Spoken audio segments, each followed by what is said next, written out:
ubicado en la carrera, donde la que todos los semestres vivía pensando, yo a qué carrera me paso, y lo único que sabía era que quería quedarme ahí en la Nacho porque estaba muy amañado, porque nos la pasábamos paseando de una parte, porque era una carrera en la que vivíamos viajando, y de otro lado porque pues el espacio de una universidad pública y una universidad como la Nacional, que me imagino que se debe asimilar aquí a lo que es la Universidad del Valle o el Medellín, la Universidad de Antioquia, es muy amañador. Y apareció la oportunidad de presentar audición para los grupos de teatro oficiales de la universidad que iban a volver a conformar. Existían en esa época, estoy hablando de los años 80, existían dos o tres grupos que funcionaban con cierta ayuda de la universidad, pero no eran grupos oficiales de la universidad. Hasta que en el año 85 la directora de divulgación cultural, que era una ceramista llamada Tritzia Lina, convocó audiciones para los grupos de teatro, contrató dos directores que fueron en primera instancia Gustavo Londoño, el maestro que había sido profesor en la Escuela Nacional de Arte Dramático, hombre de teatro de muchos años, que trabajó también en televisión en una película memorable llamada Confesión a Laura, y el otro director era Carlos Peroso, el cuentista y hombre de teatro que había dirigido los grupos de la Universidad Nacional en la época gloriosa pues, de los teatros universitarios, cuando Alfonso Santiago García, Carlos Dupladina, Moscovici, entre otros, dirigieron esos grupos universitarios. Entonces hacen esa primera convocatoria con Gustavo y con Peroso. Yo me quedo por fuera por puro despiste de esa primera convocatoria y tuve que esperar como 6 meses. Al cabo de 6 meses, pero eso hace un montaje que no me deja satisfecho como que a nadie, ni a él mismo siquiera, a partir de unos cuentos de Rulfo. Llega una nueva etapa, tenían en capilla a Jean-Marie Binoch para que dirigiera el grupo de la Universidad Nacional, el que había dejado Peroso, y Gustavo seguía con su combo. Y Binoch tuvo un episodio que es muy conocido por todos los teatreros viejos. Jean-Marie Binoch, el papá de la famosa actriz Juliette Binoch, que era profesor en la Escuela Nacional de Arte Dramático y se puso a llevar mercancía para España, y allá lo agarraron en el aeropuerto de Barajas, y entonces estuvo encanado como 2 años, no sé cuánto tiempo estuvo, 3 años estuvo encanado Binoch. Y por tal razón entonces él no pudo ser el director, y quedó al frente de ese proyecto quien fue su encargado, que fue Alfonso Ortiz. Alfonso Ortiz, que había sido no fue fundador, pero sí estuvo como en una de las primeras etapas del Teatro La Candelaria. Es el primer Colombian Tiger. Sí, es el segundo montaje de La Candelaria. Sí, pero en Guadalupe años 50 es el primer Colombian Tiger, el personaje que después hizo Coco, pero el primer Colombian Tiger es Alfonso. Alfonso se va para México, trabaja muchos años en la UNAM, regresa a Bogotá, empieza a trabajar en televisión, trabaja con el TPB, se vincula con la Escuela Nacional de Dramático y lo contratan en la Universidad Nacional para ser el par de Gustavo Londoño. A ese grupo le hubo una audición en la que nos presentamos como 500 estudiantes, fuimos escogidos 15 y ahí empieza ya como mi vida teatral prácticamente ininterrumpida. Estoy hablando del año 86.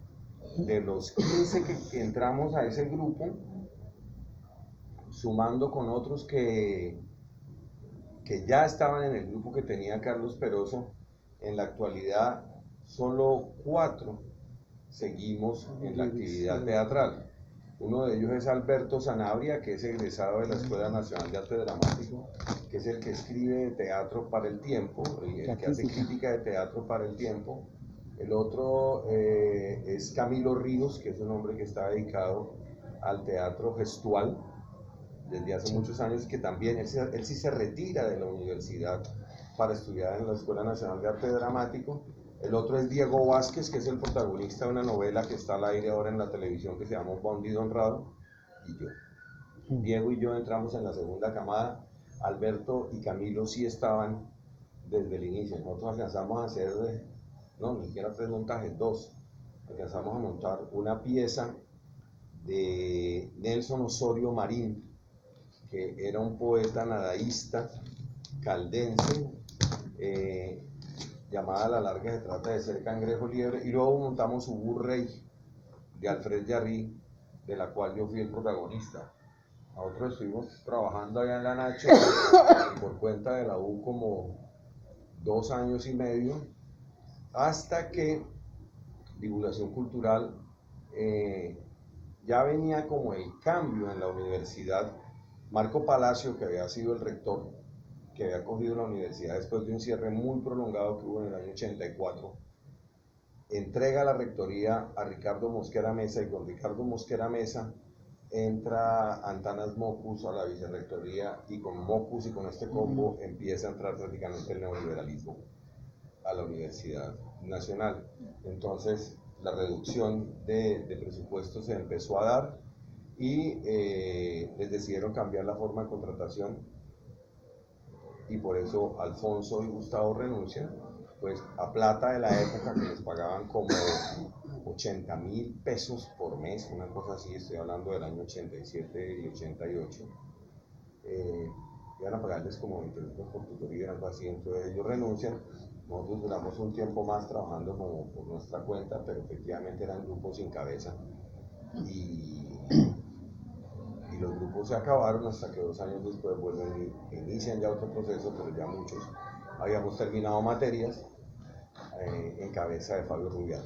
Yo salgo de ahí, termino la carrera, me dedico a ejercer la agronomía un año para ver si servía para esa joda, y estuve trabajando en algunos pueblos de Cundinamarca, otros del Tolima y finalmente en el Chocó, a donde llegué porque tras durar como 4 o 5 meses trabajando con una entidad del Estado en un pueblo del Tolima y sin recibir sueldo, yo no volví porque no me han pagado. Y yo dije, no puedo volver acá, no tengo ni plata, ni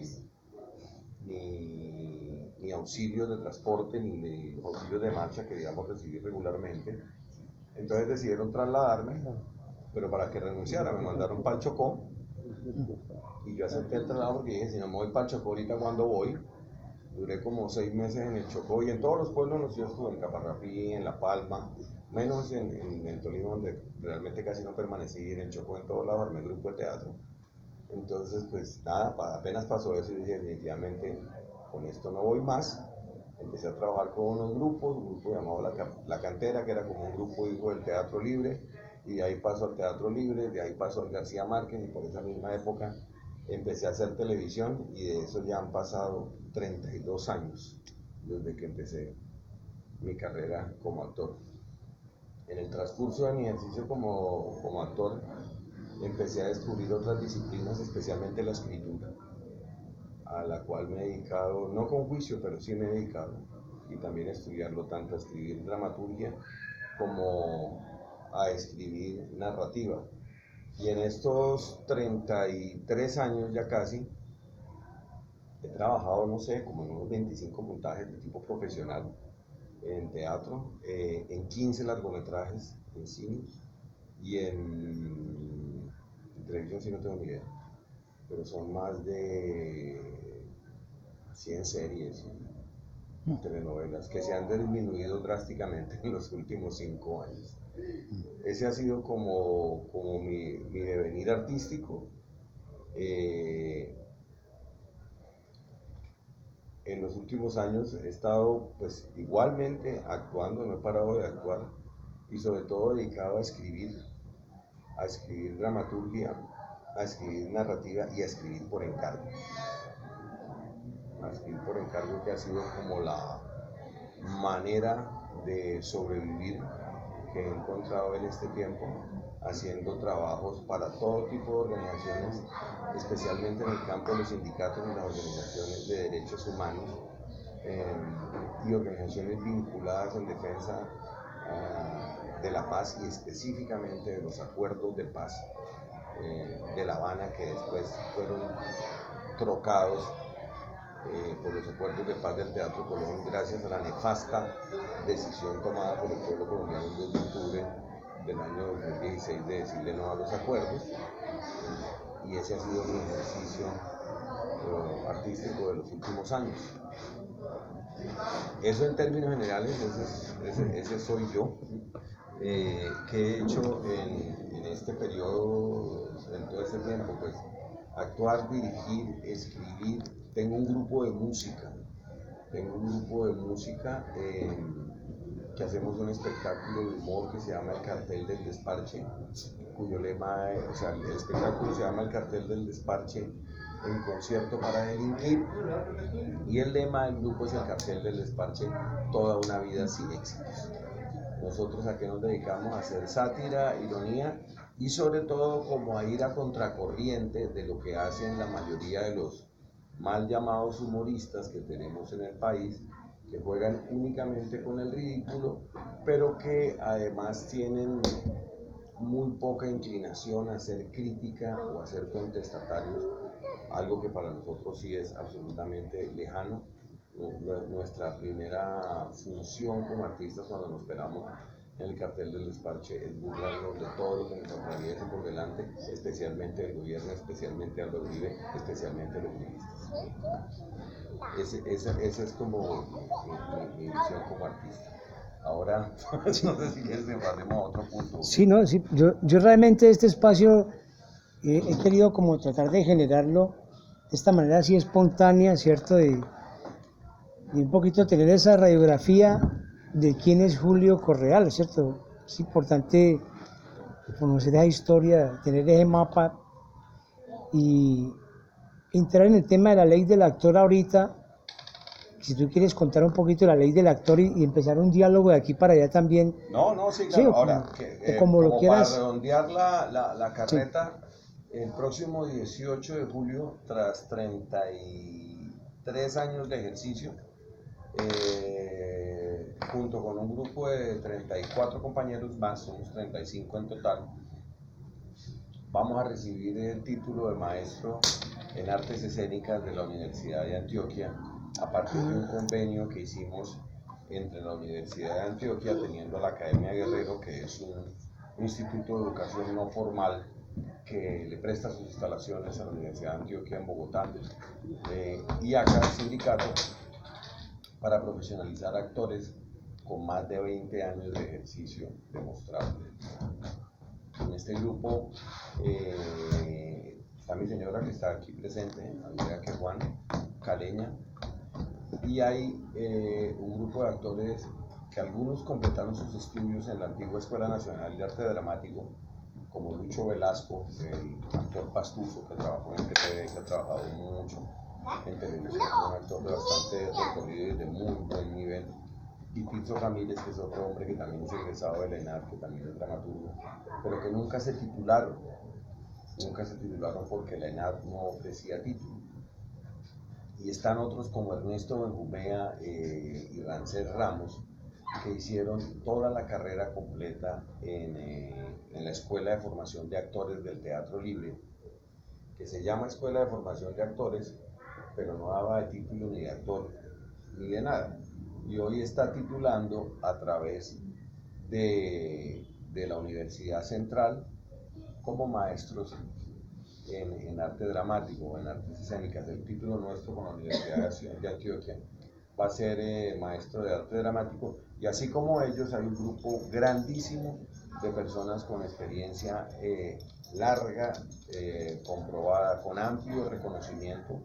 Es el caso de Catherine Vélez, de Julián Román, de Carolina Ramírez, que es caleña, y de un combo bastante grande e importante de actores que hemos hecho teatro, cine y televisión básicamente, y algunos como Diana, como Rancés, como Lucho, como yo, que hemos incursionado en un terreno que está cogiendo fuerza acá en el país. Es una posibilidad de trabajo, una posibilidad profesional, que es la lectura de audiolibros, que es una industria que ha ido creciendo, y las editoriales han empezado a decidirse por los actores en vez de los locutores para hacer la lectura de esos audiolibros. Sí, y el ACA hace poco cumplió 5 años, ¿no?, de proceso. Nosotros los veíamos ahí celebrando ese ese esfuerzo que ustedes vienen haciendo allí en el ACA. También estuve allí en la Academia Guerrero hace como 20 días y por ahí vi a Gabriel Bengochea, que también hace parte de esa Ah, camada. Gabriel, claro, Gabriel que es caleño está ahí Sí. en la academia. Sí, yo lo he visto ahí en ese proceso muy interesante. O sea, en el tema de la ley del actor, Julio, esa ley está aprobada, ¿qué le hace falta? ¿Hacia dónde va ese camino de la ley? Bueno, Y el tema, perdona, algo que te he hablado informalmente por teléfono, es que, digamos, si aquí en Cali se pudiera jugar a hacer una secretaría, por acá está Amparo Conde. Amparo Amparo Conde, también está en la profesionalización. sí, entonces digamos como un esfuerzo, ¿cierto? En todo lo que ustedes vienen haciendo y que vos nos aterrices, digamos, porque hay algunas preguntas de algunas personas. Vale, no, como quieran. Entonces, Pues vamos conversando sí, informalmente. Empecemos por acá. ¿Qué somos nosotros? Eh, yo creo que aquí a nosotros, a las personas que nos dedicamos al teatro, eh, a los actores y a todas las personas que estamos metidas en este mundo, nos ha faltado tener el espacio de reconocimiento y la decisión de separar los universos de lo profesional de lo aficionado. Establecido básicamente por una premisa básica. ¿Quién es profesional? El que vive de esto. Así de simple. No puede tener toda la formación, todo lo que sea, pero lo fundamental es que viva de esto. Es que viva de este oficio, que viva de esta profesión, porque cuando uno vive de este oficio, uno entiende cuál es la problemática laboral, ¿sí? Y uno entiende cuál es el universo en el que uno se mueve y entiende cuáles son las necesidades. Lo demás son hobbies, ¿sí? Y si tú estudiaste y nunca lo ejerciste, pues quedaste en un nivel de un académico que tiene todas las condiciones para ser profesional, pero no es el profesional en el sentido estricto de la palabra como tal, como nosotros lo ubicamos. Cuando nosotros empezamos con este proyecto de crear un sindicato en el año 2014, fue por necesidades muy precisas. La mayoría de los que empezamos o la mayoría no, el 100% de los que empezamos a reunirnos y a hablar de la necesidad de hacer un sindicato, éramos actores que habíamos trabajado en la televisión. Todos hacíamos teatro, algunos tenían grupos de trabajo permanente, otros teníamos trabajos esporádicos en teatro, pero todos veníamos del teatro y todos habíamos trabajado en televisión, en cine y en teatro, obviamente. Empezó a ocurrir una circunstancia nefasta para nosotros y fue que en el horario prime time, que es el horario que va entre las 7 y las 10:30 de la noche de lunes a viernes, empezó a emitir RCN como el 20 o el 21 de enero del año 2014 una novela brasilera que se llamaba La Avenida Brasil. Eso prendió las alarmas en el sector. ¿Por qué? Porque desde los años 90 existe una regulación para que en ese horario se pase solo, o el 70% de lo que se pase ahí, sea producción nacional. Desde mucho tiempo atrás, desde los años 80 inclusive, todo lo que se emitía en esos horarios era producción nacional.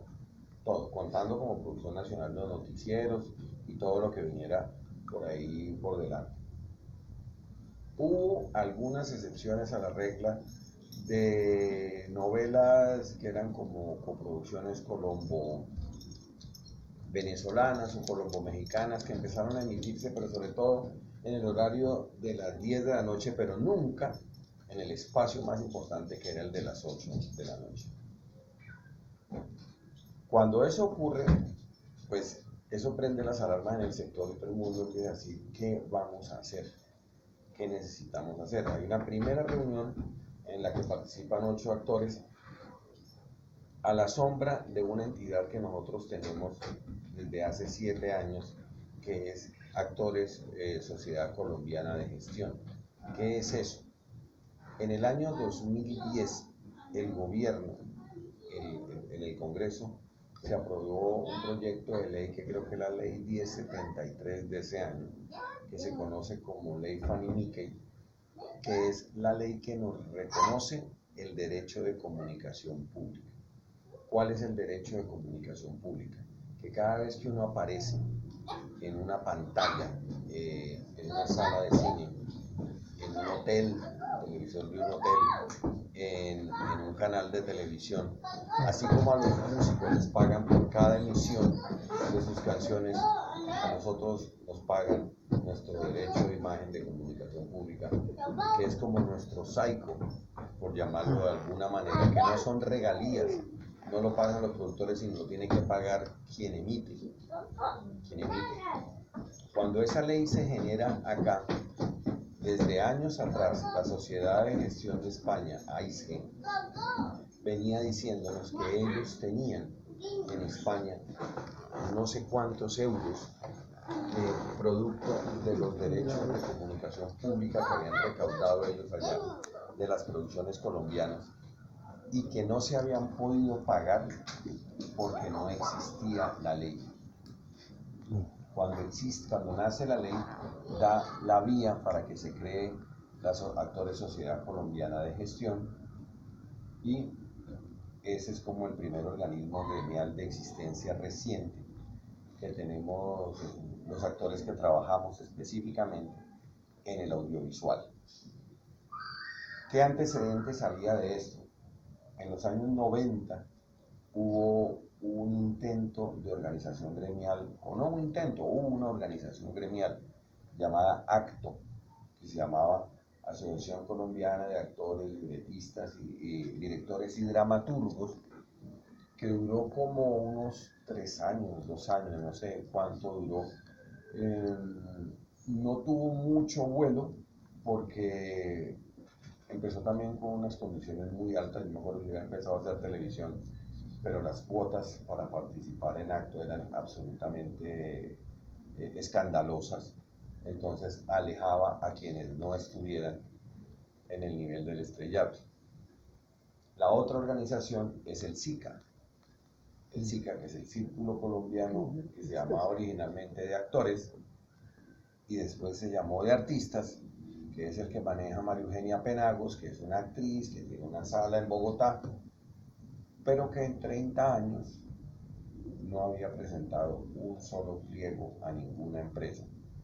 Y en cambio sí firmábamos nosotros una de las cláusulas de los contratos que firmábamos se llama, según el convenio SICASO Medios, que fue un acuerdo hecho en los años 80, pero que al que todo lo que habían ganado en los 80 se lo quitaron en los 90. Ese acuerdo fijaba unas jornadas límite, una jornada límite de trabajo que no iban allá más allá de las 10 horas, fijaba unas condiciones precisas para el trabajo en cuanto a transporte, a alimentación, y fijaba unos porcentajes por venta de las producciones después de la primera emisión. En los años 90, tal vez en el año 92 empezó esto, que fue el año del apagón. A raíz del apagón, durante el gobierno de César Gaviria, que tal vez los más jóvenes aquí no saben qué es eso, es que en el año 92, producto del fenómeno del Niño, dijeron en ese momento que hubo una gran sequía del fenómeno del Niño, el país vivió un apagón de casi un año, en el que todas las ciudades y los pueblos del país vivíamos en constante racionamiento. Yo trabajaba en el Teatro Libre en esa época, y las funciones que se hacían originalmente a las 8 de la noche tuvieron que correrse a las 9 de la noche porque de 6 a 9 había racionamiento en Chapinero, y obviamente eso fue una desbandada terrible, acabó con el público que había empezado a ir a las salas, y a la televisión lo afectó terriblemente porque no podían pasar productos de estreno, porque simple y llanamente la gente no tenía cómo verlos porque los televisores estaban apagados, porque no había luz. Entonces, a raíz de esa crisis, los programadores, porque en esa época no existían los canales privados, los programadores les dijeron al SICA que si podían hacer un arreglo temporal mientras pasaba la crisis del apagón, era que no cobraran las regalías por ventas posteriores, de lo que se hiciera en ese tiempo porque estaban en crisis, y pasó como con todo lo temporal que hay acá, como fue temporal el IVA, como fue temporal el 2 por 1000, han sido temporales muchas medidas que se quedaron para siempre. Entonces, desde ese momento, todos los contratos que se empezaban a firmar iban según el acuerdo SICAS o medios, pero uno renunciaba a todo. Y a medida que el desarrollo tecnológico iba aumentando, la cláusula se iba mejorando, porque entonces renunciaba a todos los derechos en ventas aquí en el exterior, entonces ya después renuncia a todos los derechos para emisiones en cables en medios existentes y por existir. Así empezaron a redactar. Entonces, cuando nos encontramos en ese momento viviendo esa situación, dijimos, ¿qué podemos hacer? Pues no sé, necesitamos organizarnos. ¿Y qué otros problemas tenemos? Y empezaron a aparecer el cúmulo de problemas. El cúmulo de problemas que iba desde, por un lado, el desempleo, obviamente. El desempleo que era un problema muy, muy serio. Estábamos inundados de venezolanos, cubanos, españoles que estaban llegando al país. Y en algunos casos muy complejos, como el de algunos actores peruanos, poniendo el caso específico de Lucho Velasco.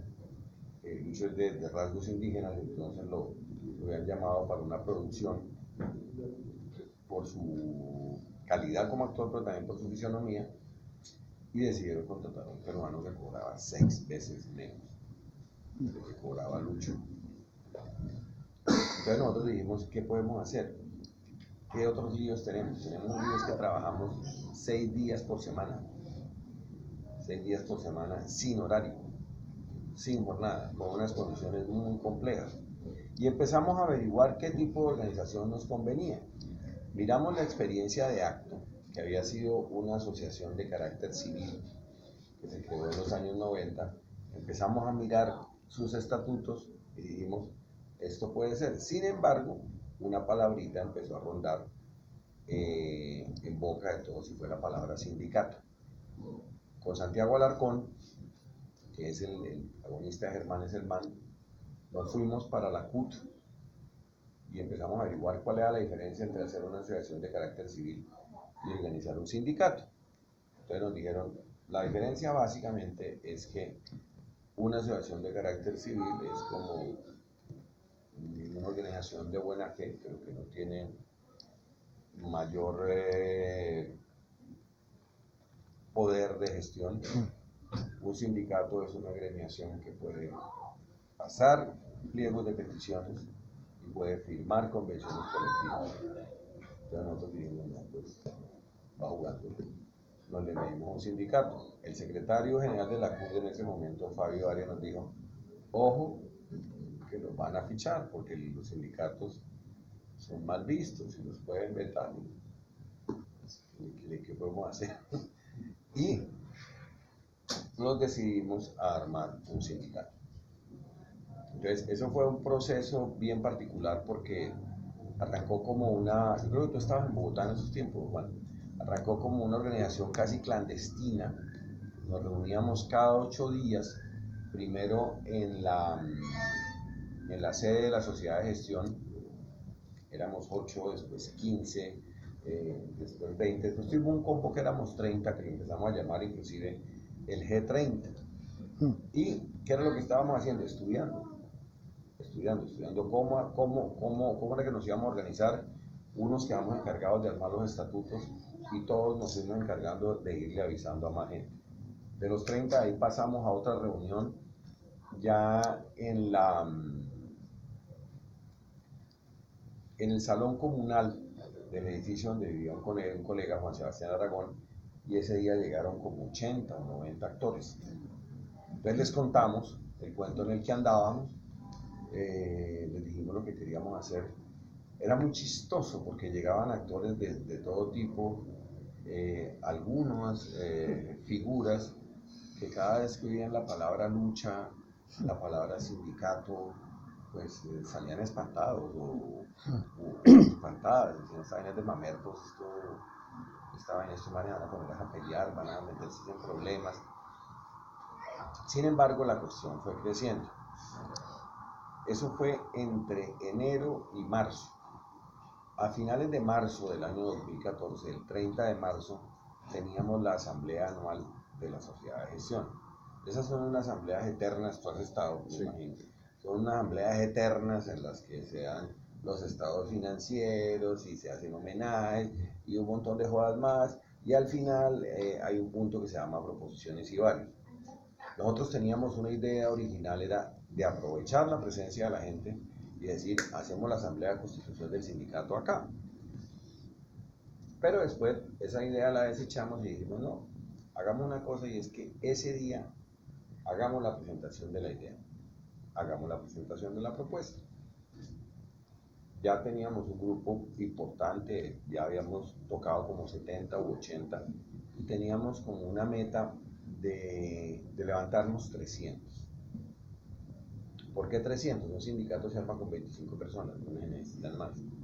Pero nosotros decíamos, necesitamos 300 porque es la única manera de blindarnos del veto. Es la única manera de blindarnos del veto. Para esa reunión del 30 de marzo, la asamblea arrancó, no sé, como a las 10 de la mañana, una cosa así. Y ellos, los compañeros de la sociedad de gestión de la Junta Directiva, nos dijeron, apenas se acabe la asamblea, les cedemos la palabra a ustedes. Porque por ley no lo podíamos hacer dentro de la asamblea porque llegaba la Dirección Nacional de Derechos de Autor y podía declararles nula la asamblea y metíamos en un problema a una organización que es nuestra también.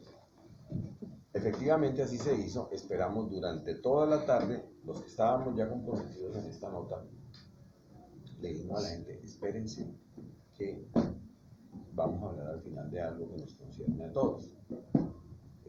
Mayida Isa había hecho unos papelitos con un correo electrónico que habíamos sacado para que la gente escribiera y empezamos a repartirlos en la tarde, y ya a las 6:30 de la tarde se entró en el punto de proposiciones y varios. Empezaron algunos compañeros, nada que ver con los que estábamos trabajando en esto, a hablar de que la importancia de que armemos un sindicato, que eso era un discurso que nunca faltaba. Es que en México tienen un sindicato ya en 80 años y mire cómo funciona, y en Argentina tienen un sindicato y mire cómo funciona. Y se hablaba de eso, y de pronto Carlos Muñoz, en paz descanse, se paró a hablar y a echar un carretazo ahí, y nosotros simplemente pues esperando que llegara el tiempo. Apenas se acabó la asamblea, nos subimos, Santiago Alarcón, Ernesto Jumea, Mayida Isa, Diana Ángel y yo, y les dijimos, les tenemos este cuento. Apenas le echamos el cuento, quedaban, no sé, 150 colegas de los 200 y pico, 300 que habían asistido a la asamblea. Todo el mundo reaccionó y les dijimos, esto no va a ser hoy. Simplemente vamos a organizar una organización sindical que se va a llamar la Asociación Colombiana de Actores acá, y ese era el nombre que le habíamos puesto inicialmente acá, porque era como una arenga. Y la gente se empezó a entusiasmar, le dijimos, manden a este correo su nombre con un mensaje que diga, quiero estar acá. Del entusiasmo con el que salió la gente ahí, en una semana recibimos como 300 mensajes de colegas diciendo quiero estar acá, y empezamos a hacer reuniones preparatorias para la fundación, la creación del sindicato. Eso fue el 30 de marzo, vino Semana Santa y vinieron